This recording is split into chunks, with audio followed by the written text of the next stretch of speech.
Tesla finally addresses a nagging issue for older vehicles. We hear some minor news on Cybertruck, and the Supercharger network hits a new milestone. This is Tesla Tidbits episode number 633, recorded for November 9th, 2020.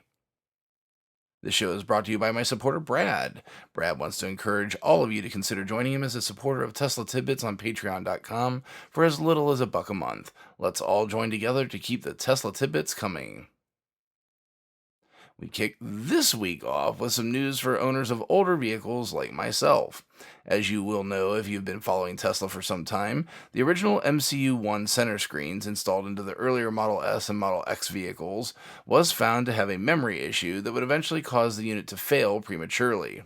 This was one of the few times where it seemed that Tesla would not end up doing right by its customers. However, I received a message today that seems like they've finally come around.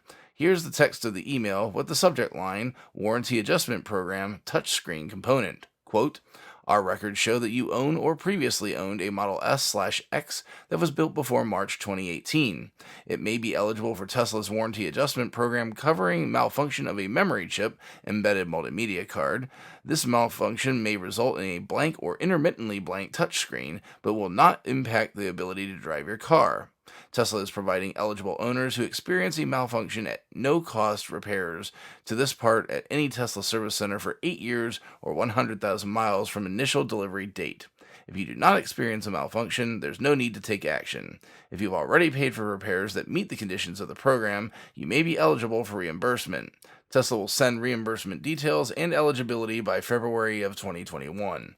To learn more about the program and its terms and conditions, please click the link below. End quote.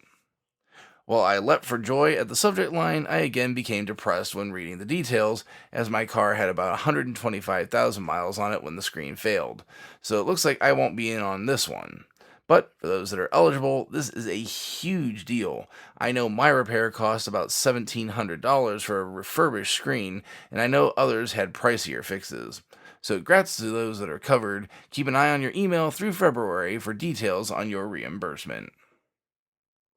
We move on to item number 2, coming from Elon on Twitter, where we find out the Cybertruck will be getting some tweaks before production, just like all the other vehicles in the lineup have. However, on word that some things may change on the Cybertruck, Twitter user @LuisW Ferreira messaged Elon saying, quote, why are you messing with the Cybertruck design again? It was perfect just the way it was, end quote. Elon responded saying, quote, new design is better with many minor tweaks. Even the small details matter, end quote. So it would seem the truck design is going to remain largely the same with some small improvements. I suspect that the exterior design is going to remain largely unchanged. It'll be the interior touches and features that will be the change, in my opinion. Lastly today, just a quick note from Tesla's Twitter account that they have surpassed the 20,000 mark for a number of deployed superchargers. What a major accomplishment. The network started 8 years ago with just 6 sites in California. While the promise of the network wasn't totally fulfilled, you'll remember that they were supposed to all be solar-powered originally, the operation is most certainly there. Any Tesla owner, at least in the United States, can pop almost any destination into the car's navigation system and have confidence they'll arrive with no issue as the car automatically routes you to superchargers to continue your trip. I've made many long-distance supercharger-enabled trips and can absolutely vouch for the system. I made a trip to Boston from Ohio not long after buying the car without a second thought at all back in 2018. And the network, as you hear now, has only gotten better since then. Congratulations to Tesla and its supercharger team, a linchpin of the success of Tesla. That will do it for today's show. Here's your friendly reminder of my ongoing campaign to raise money for sick kids with Extra Life this year. I thank everyone for bearing with me on the show production due to the Extra Life event. It gets harder and harder each year to remotely come close to a full 24 hours of gaming without sleep. Thanks to you folks, Team Tesla Tidbits is just $48 short of its $2,000 goal. We have until the end of the year to continue contributing, despite game day being over now. So if you're out there and you want to help out sick kids, please know that it's not too late.